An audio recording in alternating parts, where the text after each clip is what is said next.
नमस्कार. सुदर्शन मराठी न्यूज चॅनलमध्ये आपल्या सगळ्यांचं सहर्ष स्वागत करतो. सुदर्शन मराठीच्या माध्यमातून आपण अनेक वेगवेगळ्या क्षेत्रातील विविध मान्यवरांसोबत आध्यात्मिक सामाजिक अनेक विषयांवरती आपण चर्चा करत असतो. आज आपल्या सगळ्यांसमोर सुदर्शन मराठीच्या माध्यमातून महाराष्ट्रातील आणि देशातील दिव्य संत परंपरेतील एका तपस्वी महापुरुषांसोबत आपण चर्चा संवाद करणार आहोत. आज आपल्याबरोबर अशा एका तपस्वी महापुरुषांची चर्चा आपण जी करतोय ते आहेत निष्काम कर्मयोगी जगद्गुरु जनार्दन स्वामी मौनगिरीजी महाराज यांचे उत्तराधिकारी परमपूज्य जगद्गुरु स्वामी शांतिगिरीजी महाराज, ज्यांचं मुख्य स्थान पूर्ण ज्योतिर्लिंग श्री घृष्णेश्वर महादेवांच्या पावन सानिध्यात श्री क्षेत्र वेरूळमध्ये आहेत. आणि आज महाराष्ट्राबरोबर देशभरामध्ये ज्यांचे लाखो अनुयायी आहेत, ज्यांनी लाखो लोकांच्या जीवनाला योग्य दिशा देण्याचं काम आध्यात्मिक कार्याच्या माध्यमातून केलेलं आहे. आणि म्हणून आज पूज्य जगद्गुरु स्वामी शांतिगिरी महाराजांबरोबर चर्चा करत असताना मी माझ्या स्वतःचं सुद्धा परम भाग्य समजतो का मी ज्या तपस्वी महापुरुषांबरोबर चर्चा करत आहे ते दुसरे तिसरे कोणी नसून माझ्याही जीवनाला योग्य दिशा देणारे माझे परम गुरुदेव आहेत. आणि म्हणून ज्यांच्या छायेछत्राखाली आम्ही देव देश धर्माचं कार्य करतोय ते माझे परम गुरुदेव पूज्य जगद्गुरु स्वामी शांतिगिरी महाराजांबरोबर आज आपण सुदर्शन मराठीच्या माध्यमातून चर्चा करतोय. मी सर्वप्रथम पूज्य गुरुदेवांच्या चरणी साष्टांग प्रणाम करतो, नमस्कार करतो, वंदन करतो. पूज्य स्वामीजींशी आज चर्चा करत असताना अनेक विषयांवरती आज आपण त्यांच्याशी संवाद साधणार आहोत. स्वामीजी, पूज्य जगद्गुरु जनार्दन स्वामींचं कार्य आपण करत असताना, त्या गादीचे उत्तराधिकारी म्हणून कार्य करत असताना जगद्गुरु जनार्दन स्वामींनी समाजाच्या कल्याणाकरता ज्या परंपरा सुरू केल्या त्या कोणत्या आहेत? ओम जगद्गुरु जनार्दन स्वामी मौनगिरी महाराज, ज्यांना शिवयोगी अर्थात निष्काम कर्मयोगी म्हटलं जातं, अशा बाबांच्या चरणी आपण प्रथमतः साष्टांग दंडवत करूया. छत्रपती शिवाजी महाराजांचे चरणवंदन करूया. त्याप्रमाणे या भूमीला आणि गोमातेला वंदन करूया. आणि नाथ महाराजांनी उल्लेख केला आहे की शिष्य कसा असावा की नाही, असेच आमचे या ठिकाणी श्री स्वामी विवेकानंदजी आपल्यासमोर या ठिकाणी उपस्थित आहेत. त्यांना जी काही एक प्रेरणा झालेली आहेत की बाबांच्या कार्याबद्दल जाणून घेण्याची, म्हणून प्रथमतः आपल्या या स्वामी विवेकानंद जरा टाळ्यावरून त्यांचं अभिनंदन करूया. त्याप्रमाणे आपण ज्या चॅनलच्या माध्यमातून हे प्रसारण करीत आहोत त्या चॅनलचं नाव आहे सुदर्शन मराठी. सुदर्शनचे अनेक बघा अर्थ होऊ शकतात, मात्र दोनच अर्थ या ठिकाणी बाबा सांगणार आहेत. सुदर्शन की ज्या चॅनलच्या माध्यमातून लोकांना चांगलं दर्शन कसं घडवता येईल असा प्रयत्न ज्यातून केला जाईल त्याला सुदर्शन. आणि सुदर्शन म्हणजे भगवान शंकराच्या हातात काय सुदर्शन चक्र आहेत. सुदर्शन चक्र बघा काय करू शकतं. आपल्याला परीक्षित राजाच्या उदाहरण माहिती लक्षात येईल की अश्वत्थाम्याने अभिमन्यू हा गर्भात असताना, आपलं परीक्षित राजा गर्भात असताना त्या ठिकाणी सुदर्शन बघा आपलं त्यांचं अस्त्र ब्रह्मास्त्र सोडून त्यांनी पांडवांचा वंश संपवायचा असा त्या ठिकाणी प्रयत्न केला होता. मात्र त्यावेळेला भगवान शंकर आणि आपलं भगवान श्रीकृष्णाने आपलं सुदर्शन चक्र त्या गर्भामध्ये सोडून परिसराचं रक्षण केलं बघा. असं म्हणजे सुदर्शन चक्राच आहेत. आणि ते बघा त्याचं स्थानकडे नोएडा बघा. आता नोएडाचा अर्थ सुद्धा महत्त्वाचा बघा. त्या जर आपण थोडक्यात जर साधा अर्थ जर केला नोएडा की ज्या ठिकाणी एकही येडा राहत नाही बरं का. सगळे बुद्धिमान लोक राहतात त्याला म्हणतात नोएडा. असे या चॅनलचं वैशिष्ट्य. अनेक माध्यमातून जर आपण विचार केला तर कमीच आहेत. आणि अशा चॅनलच्या माध्यमातून जो काही बाबांच्या कार्याबद्दल आता जनस्वामींच्या कार्याबद्दल जो मुद्दा मांडण्यात आला की परंपरा संदर्भामध्ये जी ती बाबाजींनी 5 परंपरा सुरू केल्या. ते पहिली परंपरा आहे श्रमदान, दुसरी आहे अनुष्ठान, तिसरी आहे गोशाळा, चौथी आहे ऋषिकृषी सेवा. झाले 5 परंपरा. हां, गुरुकुल. अशा 5 परंपरा या बाबाजींनी बहुजन हिताबोधक या माध्यमातून सुरू केलेल्या आहेत. जशी सृष्टी पंचमहाभूतांवर अवलंबून आहे तसं जगद्गुरू जनार्दन स्वामींचं जे कार्य आहे ते 5 परंपरांच्या माध्यमातून सुरू आहेत. अनुष्ठानाची जी परंपरा सुरू केली, जनार्दन स्वामी असताना फक्त पुरुषांकरताच अनुष्ठान होतं, पण त्यांच्या समाधीनंतर आपण त्या गादीवरती त्यांच्या इच्छेनं उत्तराधिकारी झाल्यानंतर आपण महिलांकरताही अनुष्ठान सुरू केलं. तर याला कुठे शास्त्र आधार आहेत का? महिला अनुष्ठान तपश्चर्या करू शकता का? तर आपण आपल्या भारत इतिहास जर बघितला तर अंजनी मातेचं उदाहरण आपल्या डोळ्यासमोर आल्याशिवाय राहणार नाही. ज्या अंजनी मातेने सुद्धा अंजनी गडावर 1000 वर्ष बघा तपश्चर्या म्हणजे अनुष्ठान बघा अनुष्ठान केलं आणि त्या अनुष्ठानच्या प्रतापाने सामर्थ्याने प्रसाद बघा त्या अंजनी मातेने मिळाला.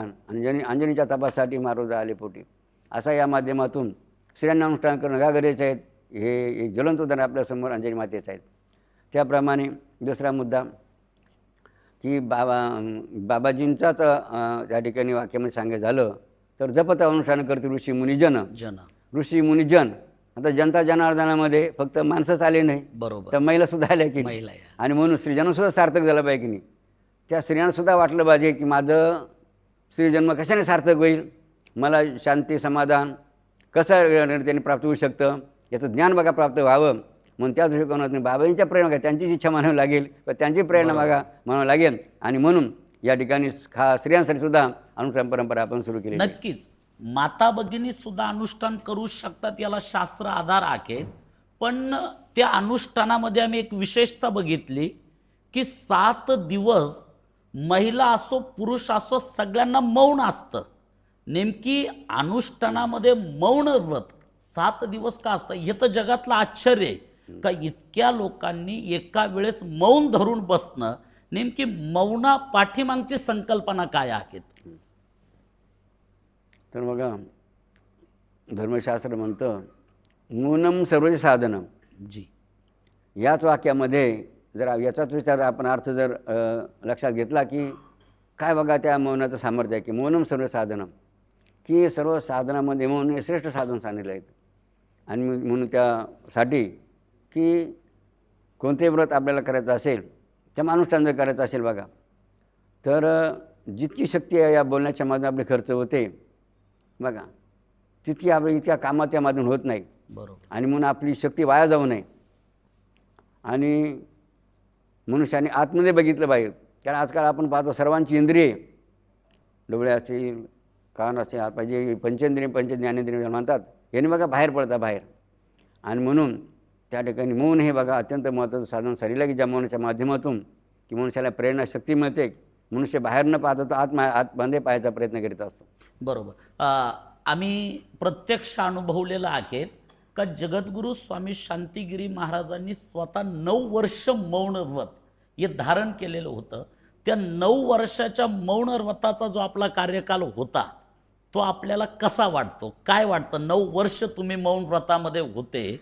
लोक तर 7 दिवस अनुष्ठानात पकडतो, तुम्ही 9 वर्ष मौन पकडलं, तर त्याबद्दल काय सांगाल? तर अध्यात्मामध्ये म्हणतात संत कृपा झाली मार्ग फळाशी आली. गुरुच्या आता संतांच्या कृपेशिवाय काहीच होऊ शकत नाही. त्यांची इच्छा होती आणि म्हणून बघा त्यांनी आमच्यासारख्या येड्याकून करून घेतलं आणि काय का अनुभव दिले. सर्वच काही सांगायच्या गोष्टी नसतात की अध्यात्मामध्ये.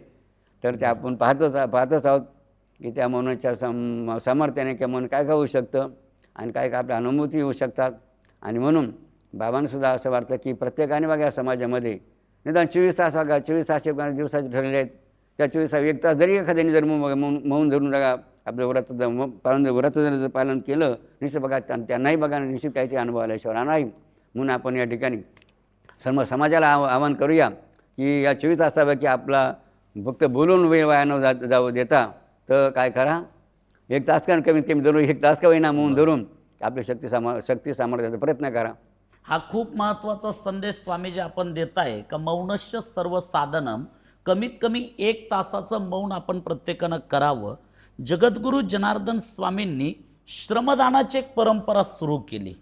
श्रमदान म्हणजे नेमकी काय, श्रमदानाच्या बाबतीत आपण काय सांगाल? तर बघा, मनुष्याला 2 गोष्टीची फार आवश्यकता असते. पहिली, जीवनात आरोग्य फार महत्त्वाचं आहे. कारण आरोग्य जर व्यवस्थित असेल तर मनुष्य काही जीवनामध्ये करू शकतो. बरोबर. आणि म्हणून श्रमदानाने आपल्याला आरोग्य बघा, मग आरोग्य मिळतं म्हणजे कोणताही रोग आपल्याला होऊ शकत नाही. म्हणजे काही पैसे न खर्च करता बघा अनेक प्रकारचे दान आहेत. सुवर्णदान आहे, गोदान आहे, भूदान आहेत, अन्नदान आहेत, वस्त्रदान आहे, अशी कितीतरी दान आहे बघा. मग आता त्यामध्ये बाबाजीने असं बघा दान या समाजाला सांगितलेलं आहेत किंवा असं या ठिकाणी एक कर्मकारा सांगितले आहेत की तुम्हाला कोणताही खर्च न येता भगवंतानी तुम्हाला जे हातपाय दिले, जे शरीर दिलेत, त्या इंद्रियांच्या मध्ये हातापायाच्या माध्यमातून तुम्ही काय करा, सन्मान करा. आणि त्याचं महत्त्व बाबाजीने एकाच पाग्यात सांगितलं की जो करे श्रमदान आणि त्याच गडे चारी धाम. मग चारी धाम जर पुणे जन्मित असेल म्हणून किती माणसाने बघा सन्मान किती महत्त्वाचं आहेत. म्हणून बाबाजींनी तर संपूर्ण आयुष्यामध्ये काय केलं, आपलं संपूर्ण आयुष्य बघा त्या श्रमदानाच्या माध्यमातून काय केलं, खर्च केलेले आहेत. आणि म्हणून श्रमदानाचं महत्त्व बाबांच्या जीवनचरित्रावरून आपल्या निश्चित लक्षात आल्याशिवाय राहणार नाही. सर्व आश्रम असतील बाबांनी श्रमाच्या माध्यमातून उभे केलेले आहेत. नाही स्वतःसुद्धा बाबाजीने बघा आधी केले मग सांगितले. ज्यावेळेला बाबाजी माणिकशेठच्या इथे सालाने बघा थोडक्यात नोकरीला होते, थोडक्यात तिथे कामाला होते. बरोबर. तर त्यावेळेसुद्धा बाबाजी बघा आपल्या पोटाला उपकरणं बांधायचे आणि त्या शेतामध्ये काम करायचे. आणि म्हणून प्रत्येकाने श्रमाला किती बघा महत्त्व दिले पाहिजेत यातून आपल्याला लक्षात आल्याशिवाय राहणार नाही. म्हणून म्हणतात श्रमप्रतिष्ठा. श्रम जर केलं माणसाने निश्चित बघा प्रतिष्ठा झाल्याशिवाय राहणार नाही. श्रम फक्त शरीरात करणे नव्हे तर कायिक वाचिक मानसिक तिन्ही माध्यमात आपण श्रमदान करू शकतो. अशा श्रमांचं महत्त्व आहे. आणि म्हणून याठी आपण सर्व समाजाला बाबांच्या प्रेरणेनुसार आपण आवाहन करूया. दररोज काय करा, काही ना काही श्रमदान आपल्या घरातलं करा, मंदिरामध्ये जाऊन झाडू लावा करा किंवा तन शरीराच्या म्हणजे शरीराच्या माध्यमातून करू शकता. मनाच्या माध्यमातून तुम्ही नामस्मरण करू शकता. आणि तन मन धनाच्या माध्यमातून ज्यांना गरज आहे त्यांना धन देऊन तुम्ही त्या ठिकाणी श्रमदान करू शकता. अशा तिन्ही माध्यमातून श्रमदान करून या समाजाचा विकास, समाजाची प्रगती, समाजाचा फायदा कसा होईल असा बाबांनी विचार करून श्रमदान बघा बाबाजींनी सुरू केलं. आपल्या मठामध्ये मी बघितलं का सर्व कार्य श्रमदानाच्या माध्यमातून चालतं. पण एक मनामध्ये असा प्रश्न येतो का भारत देशामध्ये अनेक शाळा, कॉलेज, शिक्षण संस्था असताना सुद्धा जगद्गुरू जनार्दन स्वामींनी गुरुकुल सुरू करण्याची गरज का पडली? तर मनुष्या जीवनाला 2 गोष्टी आवश्यक आहेत, शिक्षण आणि संस्कार. बरोबर. हे 2 चाकं बघा मनुष्य जीवनाचे आहेत. मात्र अलीकडे आपण पाहतो बाबाजींनी या समाजामध्ये बघितलं सर्व शिक्षणासाठी चालू आहे म्हणे, फक्त पैसे कमावण्यासाठी सर्व शिक्षणाचा या ठिकाणी आपला उपयोग करताना दिसत आहे म्हणे. आणि मग की बाबाजींनी गुरुकुल का सुरू केलं तर स्वावलंबन हे अत्यंत महत्त्वाचं आहे. बरोबर. आणि म्हणून स्वावलंबनाचा धडा, स्वावलंबनाचा आदर्श बघा या समाजामध्ये रुळावा. नवे आजचे बालक होते राष्ट्रचालक आपण म्हणतो. नाही प्रत्येक मातापित्यांना इच्छा असते की माझं म्हातारपण सुखात आनंदामध्ये जावं. जो विद्यार्थी गुरुकुलच्या माध्यमातून शिक्षण घेईल तोच बघा आपल्या आईबापाचा आशीर्वाद घेऊन सेवा म्हातारपणी करू शकतो. जो फक्त शिक्षणच घेईल तो फक्त पैसे देऊन फक्त सेवा करू शकतो. म्हणून पैशापेक्षा त्या ठिकाणी मातापित्यांच्या आदराला, मातापित्यांच्या सेवेला अत्यंत बघा प्राधान्य जीवनामध्ये दिलं पाहिजे. आणि म्हातारपणी बघा त्यांचं सेवा करून आपण त्याचा आशीर्वाद घेऊन आपलं जीवन धन्य केलं गेलं पाहिजेत. यासाठी गुरुकुल किती परंपरा किती महत्त्वाची आहेत हे बाबांनी हेरलं. म्हणून बाबाजींनी गुरुकुल परंपरा सुरू केलेली. नक्कीच आज ज्या गुरुकुलाच्या माध्यमातून आमच्यासारखे हजारो मुलं शिक्षण घेऊन वेगवेगळ्या क्षेत्रामध्ये आपल्या कार्याचा ठसा उमटवत आहेत. गुरुकुलाबरोबरच आपण गोसेवा असेल, कृषी सेवा असेल, ऋषी सेवा असेल, याही गोष्टींना आपल्या मठामध्ये विशेष प्राधान्य दिल्या जातं. मी तर असंही ऐकलं किंवा मी प्रत्यक्ष बघितलं का आपल्या आश्रमातील शेती ही आपण रासायनिक न करता सेंद्रिय पद्धतीनं शेती करताय. नेमकी काय आपण समाजाला संदेश देऊ इच्छितात गोसेवा, कृषी सेवा, ऋषी सेवेच्या माध्यमातून? तर मनुष्याला आरोग्य फार महत्त्वाचं. आरोग्य म्हणून गाय आपल्या स्वदेशी गोमातेच्या माध्यमातून जे काय बघायला प्राप्त होऊ शकतं हे कोणत्याही माध्यम प्राप्त होऊ शकणार नाही. पहिला मुद्दा आहे आपल्याला की प्रत्येकाला आर्थिक म्हणजे पैसा हवा असतो. निश्चित बघा गायींच्या माध्यमातून अनेक प्रकार आपल्याला आर्थिक सोर्सेस प्राप्त होऊ शकतात. आणि त्यामध्ये दुसरं म्हणजे आरोग्य. आता बघा ह्या संकरित गायच्या दुधातून जे अनेक प्रकारचे आजार बघा उद्भवू शकतात. मात्र हे आमच्या स्वदेशी गोमातेच्या माध्यमातून की झालेले आजार जे काही संकरित गायच्या दुधाच्या म्हणजे आजार होत माणसाला ते आजारसुद्धा होऊ शकतात. म्हणजे आपलं शरीर धडधाकड राहू शकतं. नेहमी एक गाईचं दूध म्हणजे अमृत आहे, अमृत लक्षात घ्या. म्हणून गोमाते सेवा किती महत्त्वाची. या श्रीबा बाबाजींनी गोसेवा ही परंपरा सुरू केली. दुसरी म्हणजे शेती.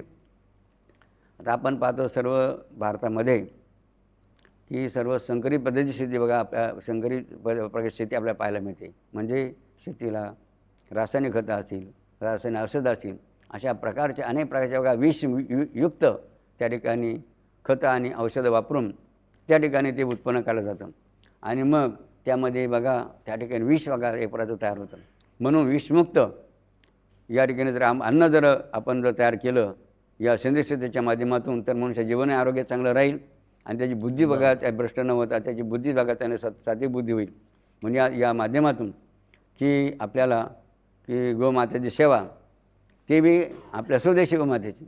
आणि दुसरं शेतीमध्ये सुद्धा आपला भारत देश शेतीप्रधान आहे. म्हणून सेंद्रिय शेती आताच आपल्या मोदी सरकारने सुद्धा अत्यंत प्राधान्य बघा सेंद्रिय शेतीला दिलेले आहेत. आणि किती फायदे बघा त्या सेंद्रिय होऊ शकतात हे त्यांनी अत्यंत ठोकून टाकून आणि स्पष्ट रीतीने आणि चॅलेंजवर त्यांनी सांगितले आहेत. म्हणून आपण या ठिकाणी सर्व भारतीयांना या ठिकाणी आवाहन करूया की तुम्ही सेंद्रिय शेती करा. ही रासायनिक शेती औषधं वापरून ही आपलं नुकसान करून घेऊ नका. त्याप्रमाणे गोमाताही आपले स्वदेशी वापरा. ही संकरित गाईचं पालन करून लोकांना विषयुक्त अन्न दूध न देता विषमुक्त आता अमृत स्वर्ग दूध बघा देऊन या समाजाचा आणि भारताचा आशीर्वाद घ्या. म्हणून यासाठी या ज्या दोन परंपरा अत्यंत महत्त्वाच्या यासाठी आपण पालन कराव्या. बरोबर. नक्कीच आज आपण आधी केले मग सांगितले याप्रमाणे स्वतः अनुकरण करून आपण समाजाला दिशा देताय. विशेषतः जगद्गुरू जनार्दन स्वामी तर तपस्वी सिद्ध महापुरुष होते. पण आम्ही जाणून घेऊ इच्छितोय का आपण जगद्गुरू जनार्दन स्वामींच्या सान्निध्यात आले कसे. तर बघा बाबांचं शिक्षण बघा शिक्षण चालू होतं. शिक्षण चालू असताना काय भगवंताची इच्छा का काय देव जाणे अचानक बघा म्हणजे स्वतःची दृष्टी गेली म्हणजे काय संपूर्ण हे जग अंधकारमय दिसू लागलं. आणि अशी अवस्था स्वतःची झालेली होती. आणि मग अशी आंधळपणाची अवस्था झाल्यानंतर काही रोग आहे काही रोगाचा काय आजार काही प्रकार असेल म्हणून त्यासाठी डोळ्यांचे जे स्पेशालिस्ट डॉक्टर असतात आय स्पेशालिस्ट डॉक्टर त्यांच्याकडे बघा आम्हाला नेण्यात आलं. तिथंसुद्धा अनेक बाजू ट्रीटमेंट करण्यात आली. मात्र कोणतेही डॉक्टर अनेक प्रकारचे उपाय त्या ठिकाणी केले मात्र सक्सेस होऊ शकला नाही. अर्थात दृष्टी देऊ शकला नाही. मग काहींनी विचार केला हा शारीरिक आजार दिसत नाही कारण डॉक्टरच्या उपायाने तो जात नाही किंवा दृष्टी येत नाही. मग बाहेरचा काहीतरी प्रकार असेल मग तंत्र मांत्रिक विद्याचा काही प्रकार असेल म्हणून समाजामध्ये काही ज्यांच्यामध्ये अंगाचं वारं येतं दत्ताचं तिचं वारं येतं त्या वाऱ्यात आपण यांना घेऊन जाऊया. म्हणून त्यासाठी दत्ताच्या वाऱ्यात असेल देवीच्या वाऱ्यात असेल गंधर्वाच्या वाऱ्यात असेल अनेक असे वारे बघा त्या नेण्यात आलं. आणि नेण्यात आल्यानंतर वाऱ्याच्या त्याप्रमाणे उपायसुद्धा करण्यात आले. मात्र त्या जे उपाय सांगितले त्या वाऱ्याच्या माध्यमातून त्या देवी दत्ताच्या वाऱ्यातून त्या उपायानेसुद्धा दृष्टी येऊ शकली नाही. आता अनेक बाहेरचे प्रकार असतील शारीरिक असेल असे अनेक उपाय करूनसुद्धा दृष्टी येऊ शकत नाही. मग करा मोठा यक्ष प्रश्न समोर उभा राहिला. मग काय बघा त्याची इच्छा गावातच आमच्या बघा एक बारकू बाबा उजरे होऊन आहे बघा. त्यांनी परिवाराला सांगितलं आईवडिलांना म्हणे श्री सत्रमहेश्वर येथे जननस्वामी म्हणे ते त्यांचं मंदिराचं काम चालू आहे म्हणे. एक शेवटचा पर्याय म्हणून काय करा जनार्दन स्वामींकडे घेऊन जा म्हणे. आणि बघा पेशंट जर मनुष्याचा एखादा आजार रोग असेल त्याला काही उपाय होत नसेल मग जो जो जो सांगाल ना तो तुम्ही ऐकत असतो लक्षात मग काय हरकत नाही. चला म्हणून त्र्यंबकेश्वराला बाबाजी असताना तिथे आम्हाला घेऊन जाण्यात आलं. संपूर्ण इतिहास हिस्टरी त्यांनी सांगण्यात आली. बरोबर. मग बाबांनी बघितलं आणि बघितल्यानंतर काय बघा बाबांची इच्छा बघा.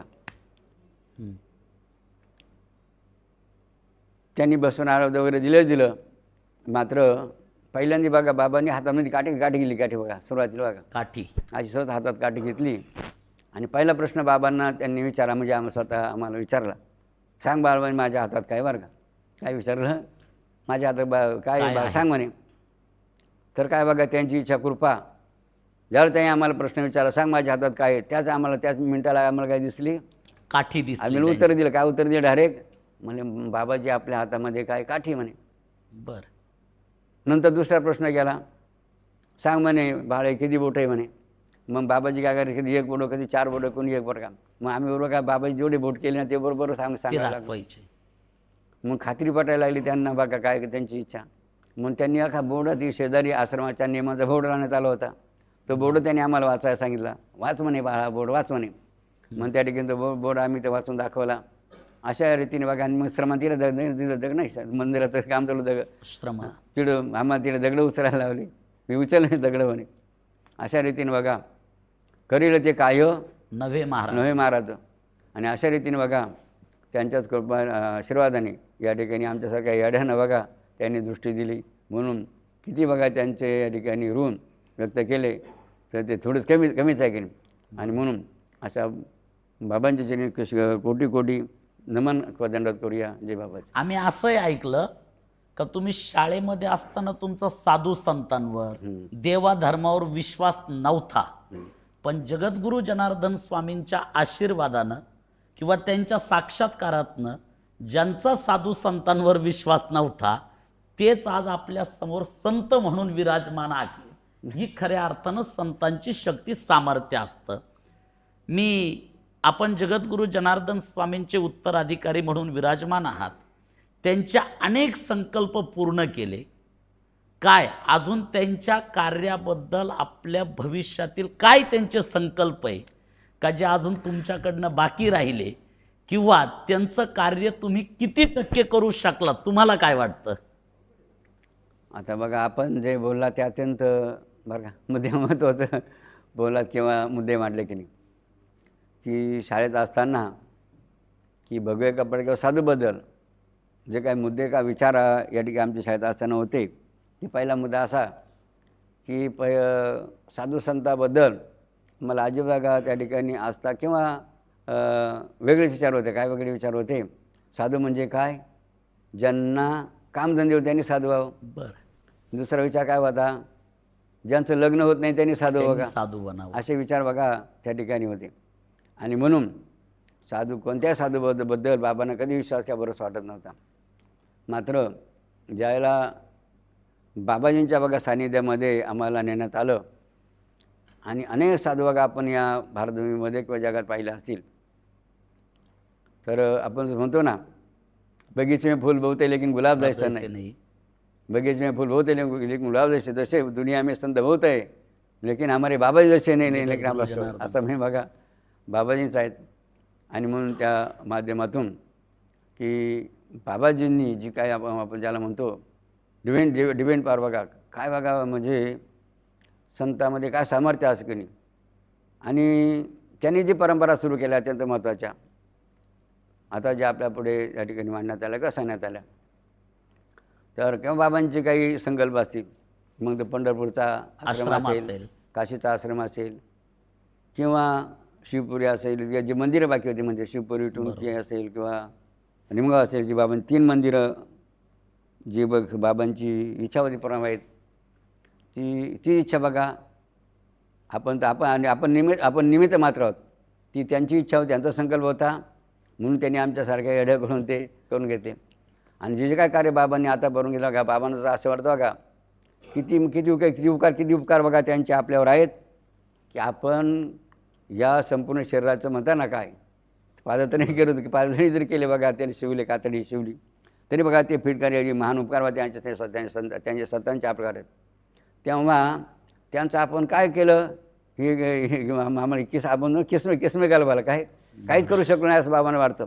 तरीसुद्धा एक आपल्याला कल्पना यावी म्हणून फक्त आम्ही एक टक्केवारीमध्ये जाऊ शकतो की बाबाजींचं जे काही कार्य आहे बघा, म्हणजे या देशाला समाजाला अत्यंत महत्त्वाचं आणि उन्नतीला प्रगतीपथावर नेणार आहेत असं कार्य जे व्हायला पाहिजे त्या माध्यमातून आम्ही फक्त बघा 1-2 टक्केच्या किती 1-2 टक्क्यापर्यंतच पोहोचलो असं म्हणावं लागेल. अजून किती टक्के काम बाकी आहेत या निश्चय आपल्या कल्पनाशिवाय राहणार नाही. आणि म्हणून जेवढं करून घेतलं तेवढं या त्या ठिकाणी आम्ही धन्यवाद या स्वतःला धन्य समजतो किंवा स्वतःला भाग्यवान समजतो. आणि असंच काही बाकीचं राहिलेलं काम असेल की नाही ते त्यांनी प्रेरणाशक्ती देऊन त्यांनी आपल्यासारख्या ह्याच्या हातून पूर्ण करून घेऊ हीच आपण त्यांच्यानी प्रार्थना करूया. शेवटचा प्रश्न, जगद्गुरू जनार्दन स्वामींच्या सानिध्यात असताना तुमच्या अनेक आठवणी असतील, अनेक अनुभव असतील, अनेक अनुभूती असतील, असा कोणता प्रसंग आहे का जो तुमच्या सदैव स्मरणात आहे? असे 2-3 मुद्दे आहेत बरं का, की स्वामीजी आपल्या बघा व्रताला किती महत्त्व द्यायचे बरं का. बरोबर. कारण स्वामींचे नियम होते, जर त्यांना जे पाणी घ्यायचं असेल किंवा आहार घ्यायचा असेल, प्रसाद घ्यायचा असेल बरोबर फलाहाराचा, तर त्यांनी पुजारीशिवाय व्यतिरिक्त जर कोणी त्यांनी स्पर्श जर केला तर ते त्याला ग्रहण करीत नव्हते. आणि म्हणून असे अत्यंत बघा त्यांचे कडक नियम त्यांचे वैयक्तिक जीवनातले होते. मग ज्या ज्यावेळेला बघा त्या ठिकाणी असा काय प्रकार घडला, एखादा स्पर्श झाला असेल तर त्यांना ती संपूर्ण पूजा काय करायची, गायला खाऊ घालायला लागायची किंवा ती पुरून द्यावं लागायची. मात्र ते कधी ते ग्रहण करू शकत इतकं बघा त्यांचं नियमाबद्दल अत्यंत कडक बघा त्यांची शिस्त होती. त्याप्रमाणे दुसरं आणखी व्रत स्त्रीला स्पर्श न होऊ देणं हे अत्यंत बघा त्यांचं कडक व्रत बघा नियम व्रत केलं. किती बघा बाबाजी काळजी घ्यायचे बघा. आणि एकदा असं त्र्यंबकेश्वरला बाबाजी पालखीमध्ये बसलेले होते आणि बसलेले असताना त्यांच्या असं लांब लाकूड होते, असे लांब म्हणजे फळीसारखं लाकूड पडलेलं होतं. बरोबर. आणि मग मनुष्य बसताना कधी बी उंच वर बसतो लक्षात आहे. मग आम्ही खाली बसतो त्या लाकडावर बसलो. लाकडावर बसून बाबांच्या तिकडे पाय दाबायला सुरुवात केली. सुरुवात केल्यानंतर काय बघा त्यांच्या लक्षात आलं काय किंवा काय घडलं त्यांनाच माहिती बघा. मग त्यांनी काय केलं, आम्हाला काय केलं बघा, डायरेक्ट लुटून दिलं बघा. लक्षात येणार का काय एवढे बाबाजी खवळले बरं का. बरोबर. मग काय कशाला मला इथं हात लावतो लक्षात की नाही, असे खवळे लुटून दिलं.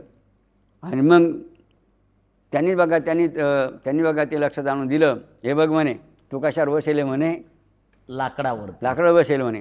तिकडं कोण बसेल म्हणे त्या लाकडावर, एक स्त्री बसेल म्हणे आणि त्या लाकडावर तू बसेल म्हणे आणि तुम्हाला काय करू म्हणे स्पर्श करतो म्हणे. की म्हणजे बघा किती दक्षता किती काळजी बघा. बाबाजी जे व्रत असतील बघा, परधन परान्न परंद्या हे जे काही चार होतं चतुसूत्री बाबांनी दिलीत भक्तांसाठी, शिष्यासाठी किंवा समाजासाठी, ती किती महत्त्वाची बघा. यात आपल्या लक्षात आल्याशिवाय राहणार नाही. अशा अनेक मुद्दे बघा त्या ठिकाणी बाबाजींच्या बाबतीत घडलेले आहेत. बरोबर.